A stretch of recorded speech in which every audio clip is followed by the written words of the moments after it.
वज़ीर आला रेवंत रेड्डी की हिदायत पर वक्फ इमलाक के तहफ़्फ़ुज़ के लिए हैदराबाद कलेक्टर अनुदीप दोरिशेट्टी की क़यादत में वक्फ तहफ़्फ़ुज़ और राबिता कमेटी का इजलास मुनक़्क़द हुआ। इस मौके पर हैदराबाद ज़िले कलेक्टर ने यकीन दहानी कराई है कि वो तमाम वक्फ इमलाक को वापस ले आएंगे जिसकी वक्फ माफिया ने कब्जा किया था।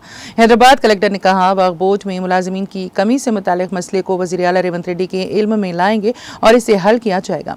ये कोऑर्डिनेशन की पहली मीटिंग थी। तमाम महकमों के साथ मिलकर काम करेगी। आज तक सभी हर महकमे में अपनी अपनी सिमत में काम कर रहे हैं, लेकिन पता है राब्ता कमेटी को ये सारा मामला देखना है।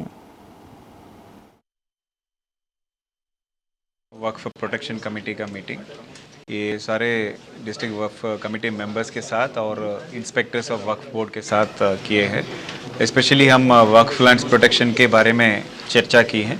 इसमें कई सारे इश्यूज़ हमारे पास लाए गए हैं। स्पेशली जो वक्फ लैंड्स है हैदराबाद में, तो उसका प्रोटेक्शन में एंक्रोचमेंट से और एंक्रोचमेंट्स निकालने में, तो ये सारे इश्यूज़ डिस्कस किया गया है और एक एक्शन प्लान भी हमने बना के आगे टाइम में ये एक्शन प्लान हम इम्प्लीमेंट करके हैदराबाद में जितने भी 1784 एकर्स ऑफ वक्फ लैंड है उसको हम प्रोटेक्ट करने की वो एक्शन प्लान और स्टेप्स ले लेंगे। सर, ये जो कोऑर्डिनेशन का ज़रूरत थी और कोऑर्डिनेशन मजबूत करने की आवश्यकता है।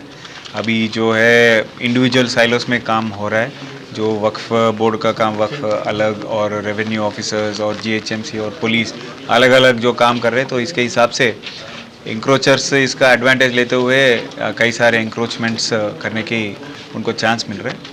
तो इसीलिए हमने ये कोऑर्डिनेशन कमेटी प्लेटफॉर्म को और फ्रीक्वेंटली मिलते हुए we will take all action and coordinated effort, ताकि वो जीएचएमसी हो, पुलिस हो, वक्फ बोर्ड हो, रेवेन्यू हो, सारे मिलके एक डेटाबेस बनाएंगे और उसको इमीडिएटली जहाँ जहाँ वक्फ लैंड्स अभी पीओबी में नहीं रखा गया है वो तुरंत पीओबी में रख के प्रोटेक्ट करके, और जो एंक्रोचमेंट्स है उसको भी लीगली कैसे हम रिट्रीव करने के लिए वो एक्शन प्लान हम इम्प्लीमेंट करेंगे। अभी के लिए तो वी हैव गिवन टाइमलाइंस दिया है, तो टाइमलाइन के हिसाब से वो लोग भी बोला कि वो लेके आएंगे।